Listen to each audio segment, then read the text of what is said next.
Well, good afternoon, everyone, from Ithaca, New York, home of Cornell University. I'm Nicholas Phillips. Today we're talking all about advanced materials and their applications now and in the future. Joining us in studio for the first time, but hopefully not the last, Frank Weiss, who is a professor of engineering here at Cornell and the director of Cornell Center for Materials Research. And just as a quick aside for the audience, CCMR is working with Fuse Hub, New York's statewide manufacturing extension, on a new program that will be launching. Now, if you're a New York State company looking to advance innovation of a product or process, check out the link in the program overview, and we'll also drop it in there for the audience chat as well as a QR code. Now, the initiative will provide financial and technical assistance to industry partners who are looking to improve or replace materials in their products. And audience, thank you so much for joining us. So, Professor Weiss, thank you so much for joining us in studio today. I really appreciate it. My pleasure, Nick. It's great to have you. So I really want to kind of start our conversation off and kind of really baseline our conversation here for the audience. Obviously, in our title, we have advanced materials. So kind of give us a little background. What is an advanced material? Well, of course, this varies over time, and we've even named epochs of human development in terms of materials. Mm-hmm. For example, we've all heard of the Bronze Age, the Iron Age. Those followed the Stone Age, and they reflect the materials that were the dominant materials or the most advanced materials of the age. So there's a good little lesson to be taken from that history. Iron takes much higher temperatures to process than bronze. So in the beginning, people made tools and weapons out of bronze because they could. But as the capability developed to process iron, because we had furnaces that could go to higher temperatures, then that was an advantage. Furthermore, making bronze requires tin, which is scarce. So eventually, iron won out, and that's how the transition from the Bronze Age to the Iron Age occurred. That took 2,000 years. Oh, wow. So the point that's interesting is that it's like a lot of advances in society these days. It was driven partly by development of technological capability, namely the furnaces that could process at higher temperatures, as well as by outright necessity, the absence of tin. And is that how we get from, one age to the next, is with these technological advances? It's typically a combination of the two. But yes, in materials now, we'll often think about, we sometimes talk about the technological push and the applications pull. Okay. So it comes from both directions. Okay. And I guess, are we in a material age now? If I had to pick one, I would say the semiconductor age, or more specifically, the silicon age. Now, this is an easy call. Arguably, the biggest change in our lives in the last 30 to 50 years is our ability to process information. There haven't been such major changes in our physical lives, but our ability to handle and process information is enhanced dramatically. Most of us carry a cell phone in our pocket, but probably not that many people think about themselves as carrying a billion transistors in their pocket. That's what it takes. We have to make a billion transistors on 1 centimeter squared of silicon to have the power to stream video, process GPS signals, and all those other things that we love to do. How do you make a billion transistors on a 1 centimeter squared chip? You better have control of the atoms literally at the atomic level. So to do it, we need to be able to make silicon with every atom exactly in the right place in the lattice. It's almost atomically perfect. We also need to be able to put impurities, which we call dopants, into the material, such as arsenic or phosphorus, at precise locations and with precise densities, again, controlled at the atomic level. And we have to be able to make insulators, which are oxides that interface with the silicon, which are only a few atoms thick. If you took an integrated circuit, like in your cell phone, and cut a cross-section through it and looked at it under an electron microscope, you could actually count the atoms in the transistors. Oh, wow. That's how small they are. Oh, wow. So we need this really pristine level of control over the materials to be able to make such structures. So semiconductors, and of course silicon as the dominant semiconductor, are going to be enormously important going forward. Mm-hmm. But I don't want to focus on one. Okay. I think the message we want to get across today is that there are a wide variety of materials and new materials that are impacting different aspects of our lives. Mm-hmm. And you'll see examples of all those, of a number of those in the next hour. Perfect. And I was just thinking of the question. I was thinking of, maybe glass, because it's like I feel like I look at my phone and I'm like, why is there so much glass in it? Oh my goodness, glass is a high-tech material, Nick. Do not take it for granted. Okay, and one of the dominant developers of glass is Corning Incorporated, which is about 50 miles south of here. Mm-hmm. They are the leaders in developing, for example, the glass on your cell phone, so-called Gorilla Glass. Wow, that's very good to know. And you mentioned atoms a little bit earlier, maybe about a minute or so ago, and I just want to let the audience know the 1950s really saw a major acceleration in advanced materials with the ability to visualize stuff really at this atomic level. Now, with that in mind, Professor David Muller has made a career really out of looking at atoms. Now, his research focuses on the relationship between understanding materials at an atomic level and how that affects the materials itself. Now, we recently spoke with Professor Muller about this concept, and here's him right now. I'm Professor David Muller from the School of Applied and Engineering Physics, and I'm here to talk about Cornell's electron microscopy facilities. In fact, right behind me is the highest resolution electron microscope in the world. And these tools were originally designed to help out in the semiconductor industry. And if you think of the size of a computer wafer, the wafers that computers are made of, about that big, we're able to zoom in on a particular transistor that happens to be faulty and see why it was faulty by zooming in to see the individual atoms. And that is a challenge where if you think of the wafer itself as the size of the Earth, we can zoom in on an individual car targeted somewhere in a parking lot, somewhere on the planet. And we can zoom in so far that I could even see a bunch of marbles sitting on the seat of that car, and those marbles would be the atoms, and we can tell the type of marble, in other words, the type of atom by atom. And in terms of understanding why that's important, typically the failure or success of a modern device comes down to just a few atoms that are in the right place or in the wrong place.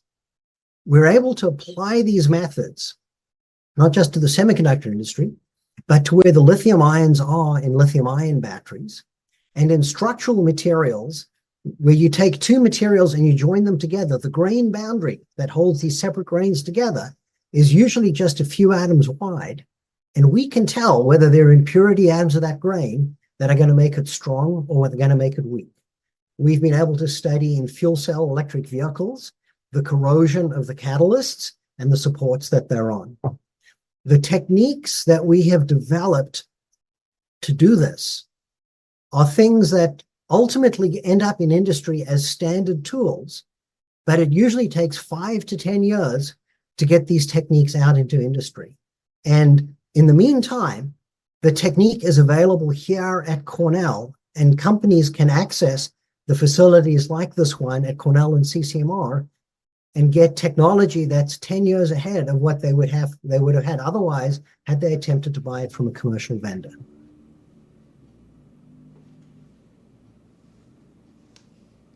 And again, that was Professor David Muller. I remember listening to that yesterday and just him talking about the marble. It's so amazing with the electron microscope. It just literally blew my mind. It's crazy, crazy, crazy.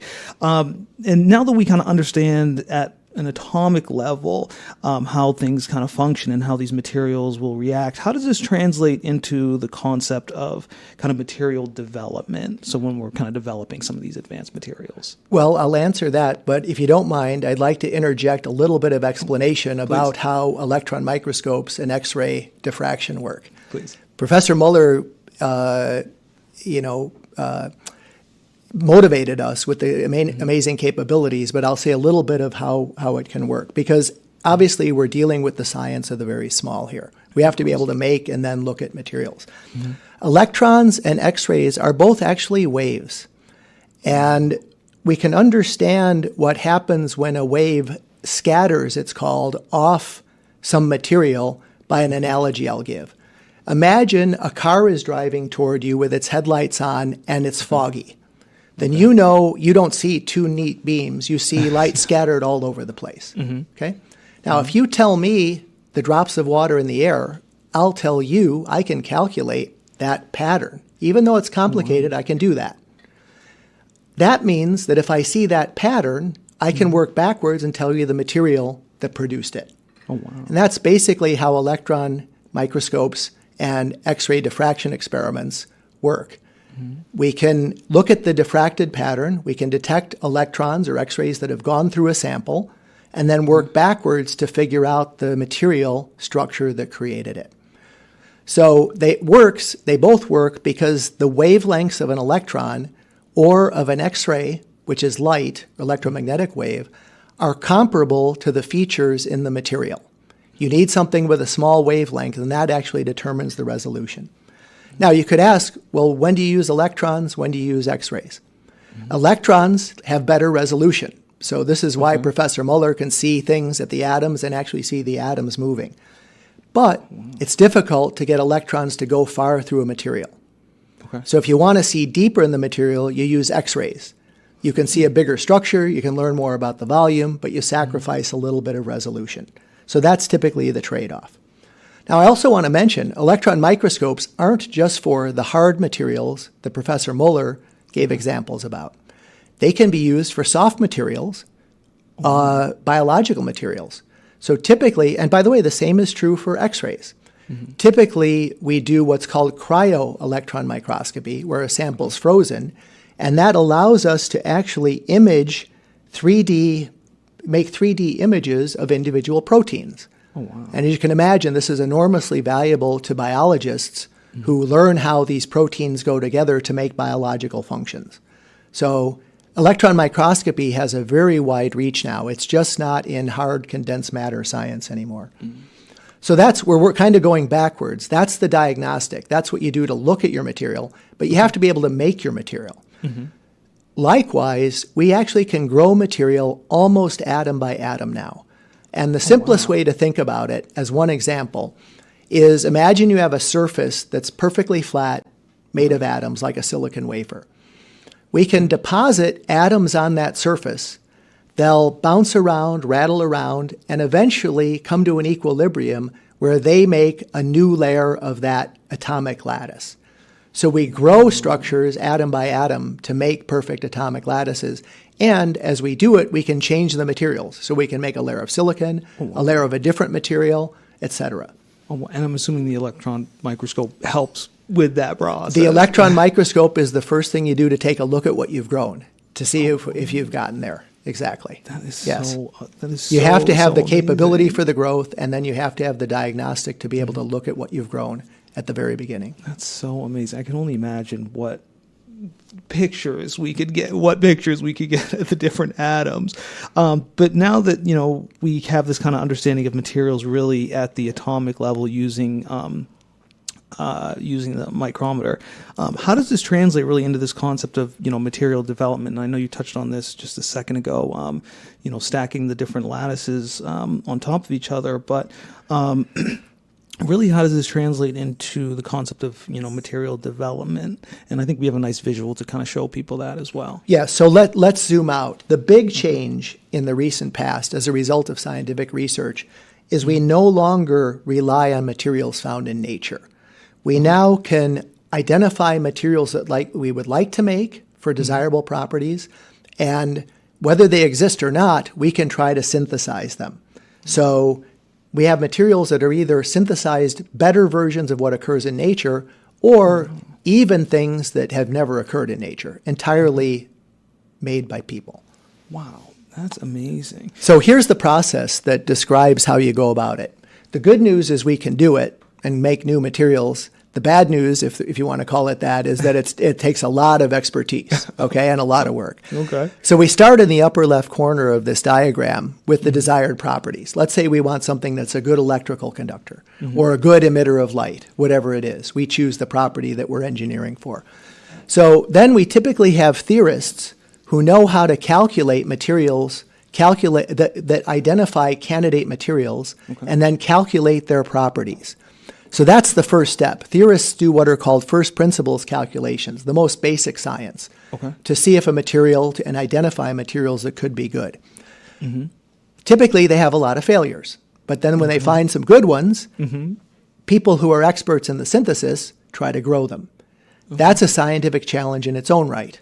Just somebody comes to you and says, hey, grow me molybdenum disulfide.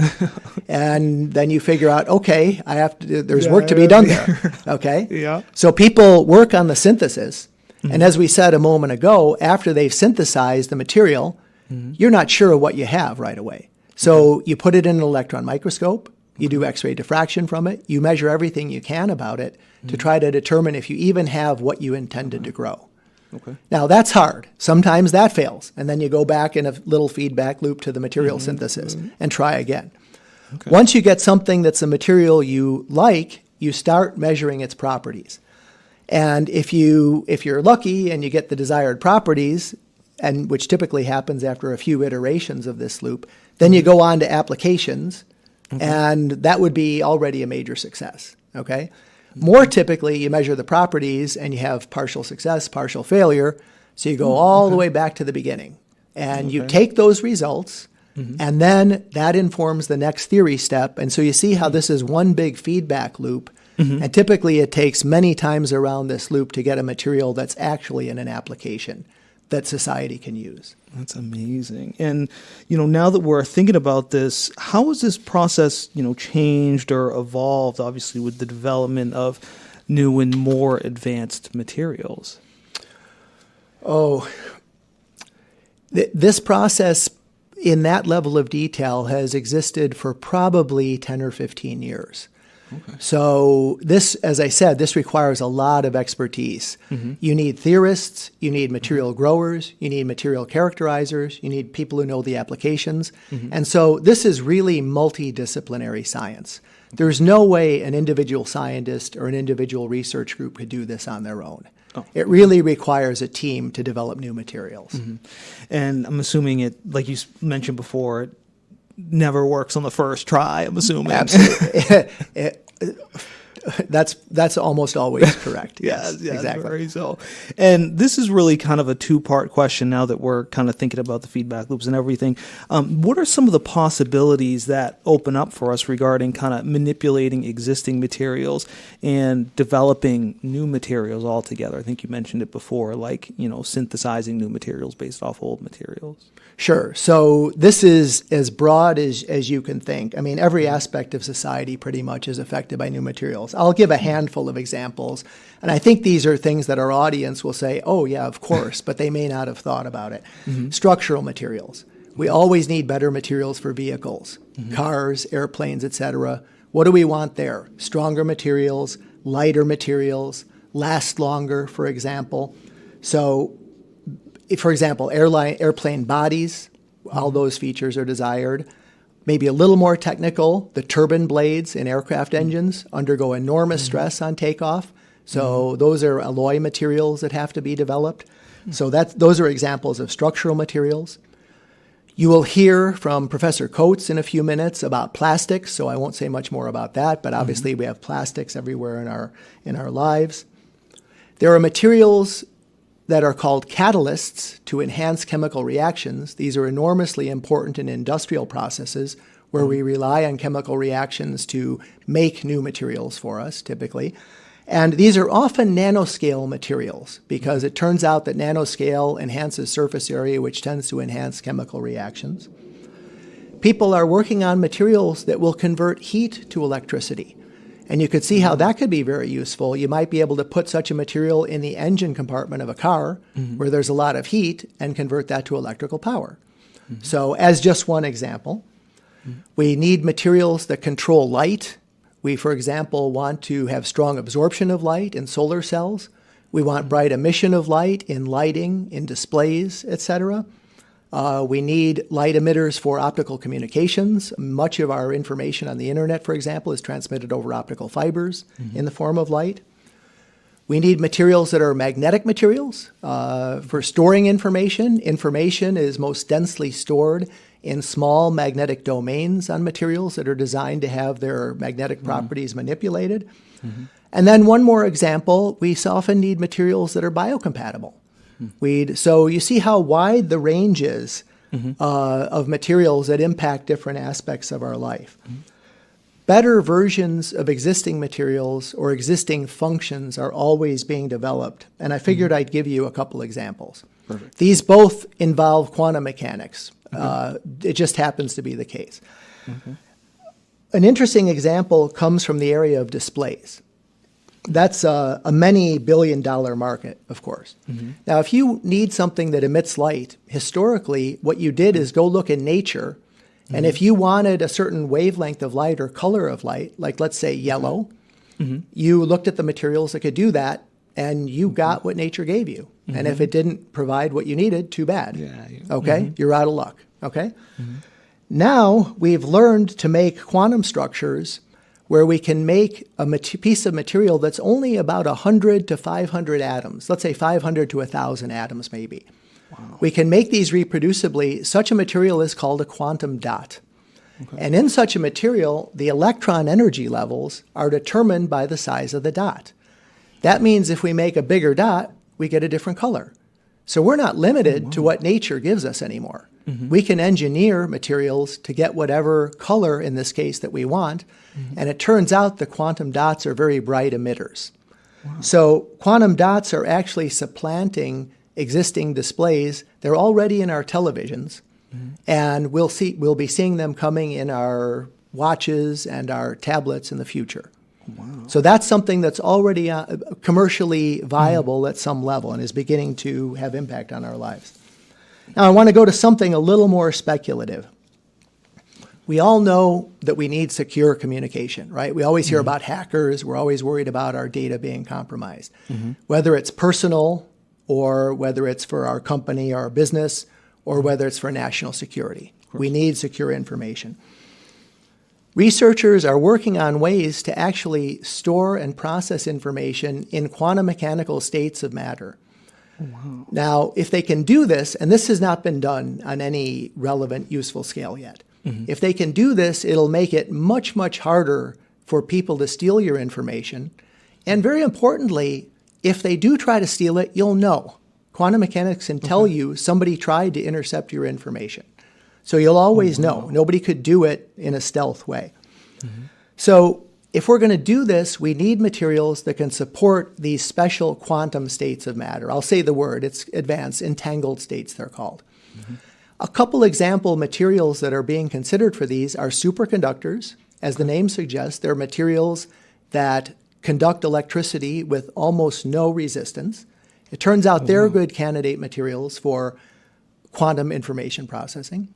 And another one where there's a lot of activity at Cornell, for example, people are taking thin layers of material, 1 or 2 atoms thick. Imagine a sheet like a sheet of paper, only an atom or 2 thick. Then they take another sheet just like it and put it on top and build a custom lattice where it's completely different from anything that's occurred in nature. So you can build up this way, you can alternate layers, you can twist them. And this is an area of research where it's enabling access to new states of matter, some of which could be used as the quantum mechanical states for information processing. So this is very exciting, but let me be straight with you. The application is 10 or 20 years off. We're speculating, okay? Okay, perfect. Okay, Yeah. so very exciting, but we're getting out in front of ourselves. Meanwhile, there are obviously pressing needs for new materials on Earth. And one we all know about is plastics. Yes. And speaking of plastics, we have a video that we're going to show you, but actually you just answered a great question that we got in from Helen, who basically asked, can you give us an example of new materials that have moved into everyday applications now? So I think you mentioned like the TV, for example. Semiconductor quantum dots in displays. Absolutely. That's a very good example. Perfect. In Helen, the last few years. Perfect. Helen, thank you so much for that question. And speaking of, plastics and everything like that, with this in mind, understanding materials from, or rather, I got to be honest, understanding materials at an atomic level is one thing, but really knowing how they work under stress and under, very different environmental factors really is major thing right now. I'm emphasizing the word stress here because your colleague, Professor Jeff Coates, is actually doing something really amazing with plastics. And again, we spoke with him last week about what he's doing with plastics. And here's Professor Coates. Hi, my name's Jeff Coates. I'm a faculty member here in the Department of Chemistry and Chemical Biology at Cornell University. I'd like to tell you a little bit about plastics. And as you probably know, plastics are a really important class of materials that make the world a better place. And, one example is this yogurt container. Can you imagine if you go to the grocery store and there's no plastics? What would your milk come in? What would your detergent come in, right? These plastics are absolutely essential to contain really important products. Unfortunately, though, using it's great, but when we make a lot of carbon dioxide. For every pound of plastic, we make 2 to 3 pounds of CO2, and that contributes to the excess CO2 in the atmosphere. The other problem is when I'm done with my yogurt, now I have a recycle bin and I put it in there, hoping it goes off and becomes another yogurt container. It turns out only a few % of our plastic packaging ends up in another plastic package. Okay, very little of this material is recycled. One of the reasons for that is there's not just one type of plastic. So, you might have a polypropylene.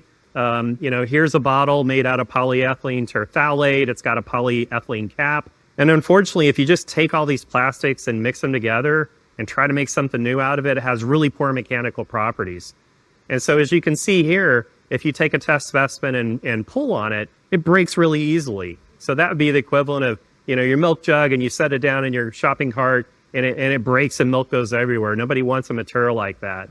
So unfortunately, sorting these, taking the cap off and, taking the lid off this and putting it in a certain pile, it's really expensive. And so we can kind of clean them up, but getting it to a point where it's pure polymer is difficult. And so my lab develops what's called a compatibilizer. And this is an additive that you put into the mixed plastic and you get polymers that have really good properties. So things that you could go out and make new packaging out of. And so if you look here, this is a test specimen with our compatibilizer. And as you can see, you can make it undergo really long elongation, very different than the materials that don't have the compatibilizer. So a polymer like this could be used again and again and again in all sorts of different types of packaging applications. As we try to decarbonize concrete, energy, transportation, chemicals and especially polymers are going to be a big area that we have to get rid of the CO2 footprint. One of the ways you can do that is you actually build the polymer using carbon dioxide. So instead of making carbon dioxide, we're going to use carbon dioxide as a building block to make our plastic. And we here at Cornell have developed a new type of plastic that's recently been commercialized that actually builds CO2 into the polymer backbone. And again, that was Professor Jeff Coates. And actually, when we were talking to Professor Coates last week, one thing he mentioned was using an additive, in this case, obviously, for plastics. And we talked earlier about the atomic structure of some of these advanced materials, but how can understanding that structure, again, the atomic structure, help us after a material has already been created? So like plastics, for example. Well, so you see what Jeff is doing. We designed materials to have certain properties. Mm-hmm. And have you ever noticed how hard it is to tear the plastic off a CD case? Very much so. I always wonder, how do material scientists make such a thin layer of plastic so strong, right? Mm-hmm. Which we greatly appreciate. But now we have new design. We have new parameters for the design, right? We want something to be recyclable. As he said, only a few % of materials may actually get back recycled. So we have new constraints or new parameters for us to design to. And as he showed, by changing the molecules, which are a few atoms, in the material, you can design for different properties. And what Jeff is doing could have huge impact. That is so amazing. And he also mentioned that when it comes to plastics, obviously there's very different levels of recycling and everything like that. I wonder if you could touch on that just very, very quickly. Sure. Are we going to put the symbols up? Yes. These are what most people will notice as everybody's familiar with these symbols, right? We all know to recycle our plastics, and you see the numbers on them. We need to see this symbol if we're going to put it in the recycle. Most of us probably don't know exactly what molecule those mean, right? But there is the information, and this is exactly what Jeff's engineering to make plastics that can be better recycled, which would be a great benefit. So everybody's familiar with this, but a less familiar form of recycling is with materials. We can actually think of yogurt as a material. When we produce yogurt, it produces acid whey as a byproduct.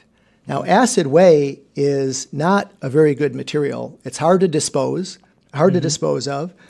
And what people have learned to do at Cornell, and we have this shown on the display now, is a way to convert leftover acid whey into seltzer, in other words, into a drink.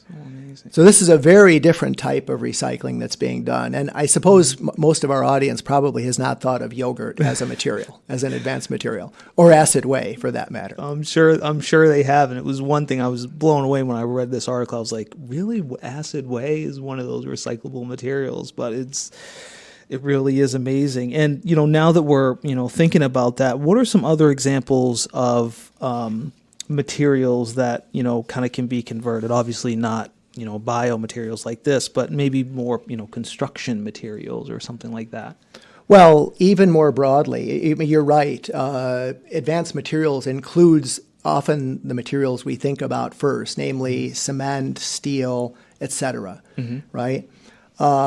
We would call these advanced materials. You may think, wait, we've been building buildings for hundreds of years, right?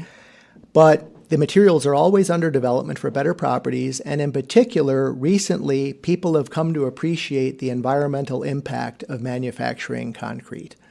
So when you make concrete, yes, it makes a great building, but if you look at the entire cost of it, it is a huge environmental cost. It produces a big carbon footprint, among other things. So there's great motivation, given how much concrete we use, to make better versions of it. So that's an area that's active at Cornell also. And actually, I just want to take a quick step back, I promise. We'll get back. But I just got a great question in from Albert. And he was referring to, some of the different layers of atoms you were mentioning earlier. So Albert asks, what new materials do you think will be needed to achieve nuclear fusion, which requires heating up atoms to extremely high temperatures, well above the capabilities of many existing materials? Oh, boy. There's a lot there. That's a good question. I'm not an expert in this area, but Albert's right that the way nuclear fusion works is by producing very highly energetic neutrons. Okay. Those neutrons are caught in a material. That material heats up, and that heat is actually used to make steam. That's the sequence if we're going to get energy from nuclear fusion. So, for example, there's been a lot of excitement lately from laser-driven fusion that's been in the news. So two things have to be done. We have to make materials that can take the temperature, as Albert says, and we have to make materials that can take the radiation. So that's a very serious material challenge going forward. I don't know the answer, but I'm sure that research is being done to address that. Okay, and thank you for that. And Albert, thank you so much for your question. But kind of getting back to it, obviously when we think about materials, many of us think of cement, steel, spray insulation, and building materials, things like that. Just thinking out loud, are these materials considered advanced? I mean, I know cement obviously has been used for thousands of years or so, but do we consider these materials advanced? Absolutely. I mean, we need, for example, maybe one definition of advanced: does scientific research need to be done to enhance the material properties? It's not going to happen without collaboration between scientists who know what can be done fundamentally and the people who build things like roads, buildings, etc., because they know what will work in the actual application. And that's going to be, I think that's going to be a critical way forward.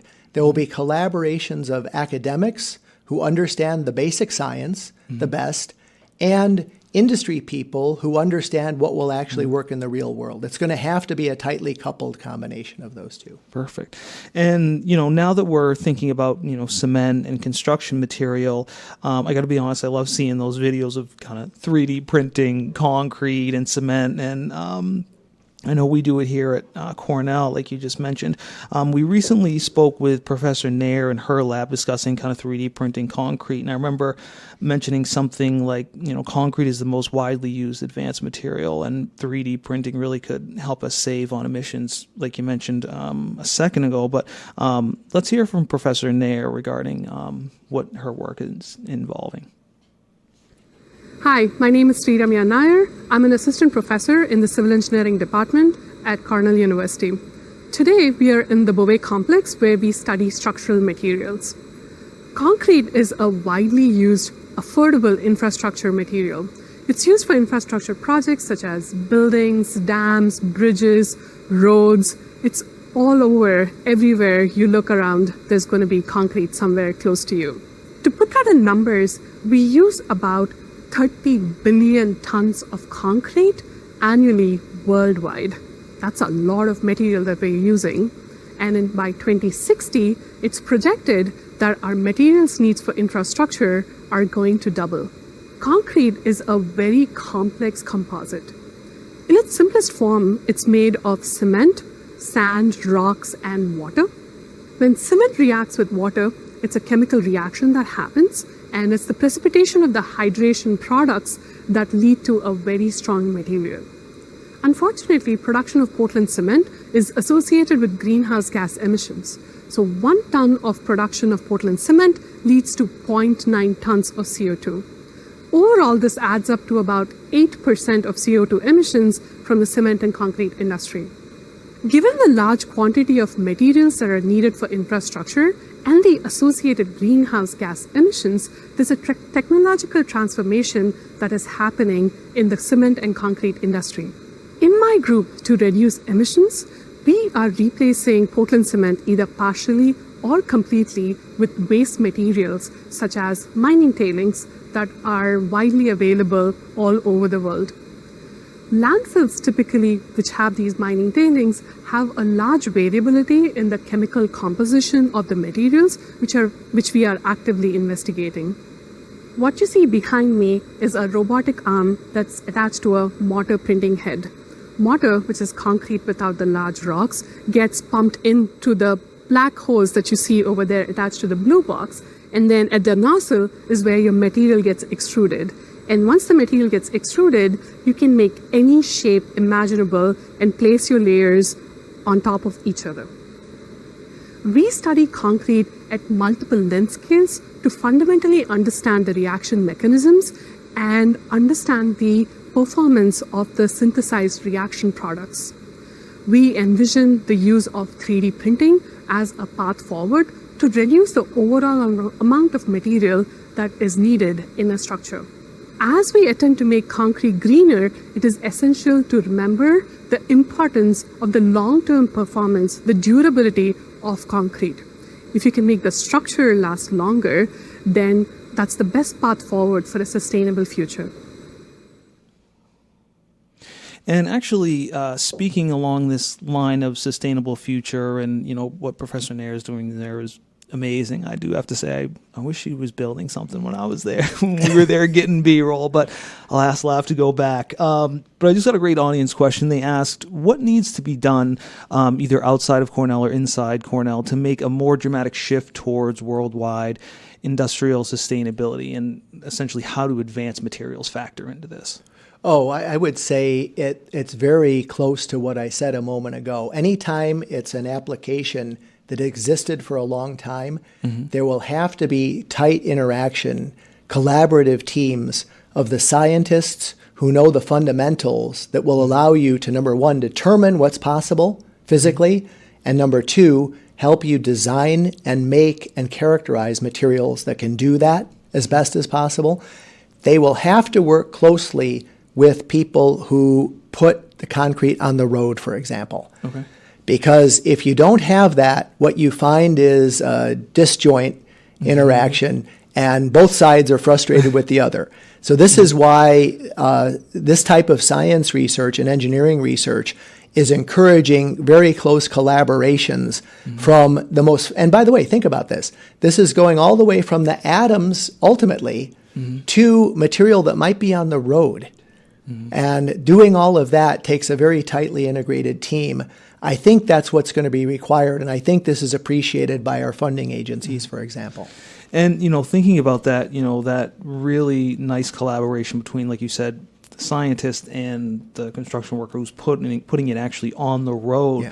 Yeah. How critical is that collaboration? I know, maybe somebody who is, putting down the cement may not understand something that works on a molecular level, how's that collaboration work? So number one, there's a level of trust. Okay. Right? And it's funny that we talk about this because I've interacted with a person, I know nothing about cement. Okay. And I've interacted with a person who puts cement on the road who doesn't understand the molecular level, but understands that what needs to be done and understands that he doesn't have the background and his team don't have the background to get there.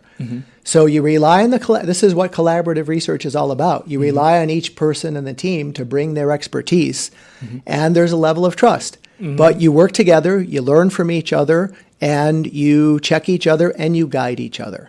So I think that's again a very multidisciplinary type research. Yeah, I can only imagine what that must be like, seeing it from both sides. I have no idea how to pour concrete. The number of groups that can do this is relatively small, but they will have impact when they work together like that. That's very, very interesting. And, kind of with that in mind, are you seeing new technologies that have the potential to cross into other industries or multiple industries? Well, I was going to give, new technologies that could go into. Let me mention some very exciting work. Admittedly, this is a Cornell-centric example. Okay, people at Cornell are working on materials to make what are called actuators. Actuators are materials that bend or shift or move in response to changes in their environment or in response to commands. So among the things you can do with such materials is make things that fold themselves up if you want to. They can make, for example, you might want to, this is a way to make a satellite that's packed up and you want to release it, then it unfolds in response to commands. You need actuators to do that. A very exciting area for this is robotics. So we have people making new materials to make robots, and some of those robots are almost the size of humans. They're being developed for a variety of applications. One obvious one is for places where it's dangerous for humans to go. So that would affect industries like defense or areas such as defense. But another area that's even more speculative is we have a group at Cornell that's making actuators that are smaller than a micron in size, a millionth of a meter, roughly. Wow. So once they have these actuators, they can use these to make moving things like arms and legs. So you can see where I'm going with this. They can make microscopic robots. They can make robots that are the size of a human hair. So, and these can walk, these can move through water. They're working on getting them to move on dry surfaces. So imagine you have a robot who you either control by a laser beam or it's programmed. It can carry a computer chip on it very easily that can program it to do certain things. The imagination is kind of the limit here, right? We can put this into places to be probes for things that are dangerous. We might be able to put these in the bloodstream. And that may make people worry about some things. But the development of materials for actuators, I think, is something that has great promise for crossing into a variety of industries, which is what you asked about. And I don't know why, but I got this idea of superheroes and nanotechnology and stuff in the blood. When you mentioned bloodstream, I don't know why that's where my mind went, but it's just something I thought about. And along these lines, we touched on materials, chemical structure, and how understanding the structure can be beneficial. But I kind of want to look ahead, and you touched on this a little bit. How are advanced materials really changing our world? Like you mentioned with the robots and everything like that. So how are some of these advanced materials changing our world now? Right. So things like robots are in the future a bit. Okay. And we're still figuring out what will be the most important applications. So that's where the technology development is leading. And at some point, applications may come along that say, we really need these robots, right? And you'll get the pull and the push in the development. Let me mention a couple more examples of things that are changing the world really pretty much now. One is building surfaces. And this is an example that's not actually at the atomic level. This is at the micron scale level. So we'd like our buildings to have facades that reflect sunlight for energy efficiency. A lot of energy and expense goes into cooling buildings, right? We can make a surface that reflects the solar spectrum very well, as long as it's clean. Okay. The minute it gets dirty, the reflection goes down, which means your benefit goes down and the building looks bad. So what people want is a material that can actually do self-cleaning. And there's a way to do that. If you make little micron size indentations in a material, for example, steel, then that will be what's called hydrophobic. Hydrophobic is a fancy word for water won't stick to it. So what this means is if water gets on the surface, it will not stay there. It will go off, which means it'll take dirt with it. And an intuitive way to think about this is water and dirt can't get into the bottom of a little, let's say, shape of a pyramid indent into metal. Oh, okay. So self-cleaning building exterior is something that's under development already. So the result of that is a continuously cleaning surface that's energy efficient. You can see how important that could be. Yeah. Right? Let me change gears to a very different field. There are people in the Cornell Center for Materials Research, as it happens, developing materials for biomedical applications. So in biology, we often need materials that are tough but flexible and can be bent or used many, many times. An example is cartilage in our joints, right? It has to be tough enough but flexible enough to let you move and has to withstand thousands of repetitions. So there are people at Cornell and other places working on the development of tough, flexible, and biocompatible materials. So I mentioned one application, which is artificial cartilage, which people are very interested in. Of course, there are a lot of people have joint problems, right? They would love some fresh cartilage, okay? True. And this group is actually developing that and testing it in dogs, for example. Wow. But another thing they do is create artificial organs such as an ear. An ear is also something that's fairly flexible, but has to be tough. And you hope it doesn't get bent too often, but it needs to recover if it does. Yeah. So these groups are working on making these materials that would be substitutes for natural biomaterials in our bodies, for example. And in fact, they're even after they develop the materials, which is a hard business, they go through this feedback loop I told you about. But then after that, they have to make sure it's biocompatible. So they have one more constraint on the problem, which makes it more difficult. That's amazing. But I think that's coming in the near future, if not already. I can only imagine the, industry, things for that. I'm thinking knee replacements, elbow replacements, joints, everything. I want to touch on a very, very quick audience question that we just got in from Tom. And Tom actually asks, this is a follow-up to the conversation we were having about, concrete and everything like that. And Tom asks, is it possible to embody or incorporate CO2 directly into concrete? So I'm not an expert, but I know people are thinking about things along these lines. And that's, I not being an expert, I'd rather not speculate. I would encourage Tom to direct his question to the Cornell Center for Materials Research, and we can direct it to the experts who'd be happy to answer him. Perfect. We have people much more qualified than me. Perfect. Tom, that QR code should be up there relatively shortly.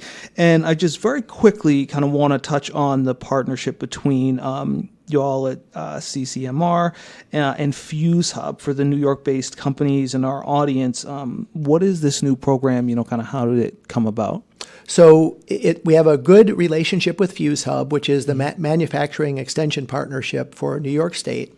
And that's right. We have a new program where we're going to work with Fuse Hub to provide technological and financial assistance to companies that need it. So the way to do it is to approach Cornell's industrial outreach program, and it will match them up with Cornell faculty who are the best experts for what they want to do. will develop a collaborative proposal to do the work they need to do. And in addition, we'll also give the companies a tour of the facilities so they know what our capabilities are and they're aware of what can be done. And often companies, particularly small companies, just cannot have the capabilities of the facilities at Cornell. Perfect. And we got a little bit of time left, so I just wanted to make sure I got to this one audience question from Saban. And Saban, I apologize if I'm pronouncing that wrong. But they ask, I'm curious, how many CCMR faculty and research students do experiments at the synchrotron? So the answer is several do. Thank you, Saban, for highlighting another outstanding capability at Cornell. We often refer to the, quote, unfair advantages that Cornell has in materials research, and the synchrotron is certainly one. Not many places have a synchrotron. And I don't know the number, but it's probably on the order of 100, and it may be much more than that. And the synchrotron is open not only to Cornell faculty and researchers, but researchers from anywhere. You write a short proposal to get time on the synchrotron, and then they can help you analyze the data. But the number is fairly large. And that's so interesting. What's that like to have that, major piece of equipment on campus? It's an enormous advantage. Enormous advantage. Absolutely. I would highly talk to those recommend. scientists to have the capability. We write proposals, and again, there are some, I don't know, maybe half a dozen synchrotrons in the U.S., maybe not even that many. So it's a rare capability. I would highly recommend folks, if you're interested, definitely, submit your proposal for that. And they can surf the Cornell High Energy Synchrotron Source. CHESS is the acronym for it. And if you don't find it quickly or you have questions, contact the CCMR and we'll point you to the right people. Perfect. And just very quickly, you touched on this a little bit, but looking ahead, what are some of the latest trends, discoveries, or uses of advanced materials that have you really excited for the future? Well, I've talked about the ones that have me excited. It's hard not to be excited about robotics. I mean, that's really like science fiction, right? It's limited by your imagination. And for my own taste, quantum materials.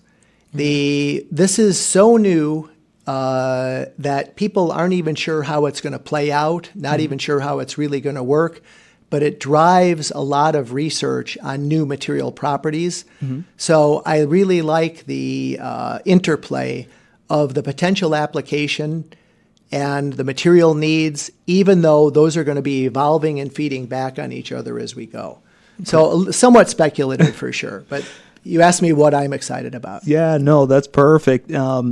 Professor Weiss, thank you so much for joining us. Audience, thank you so much for your questions.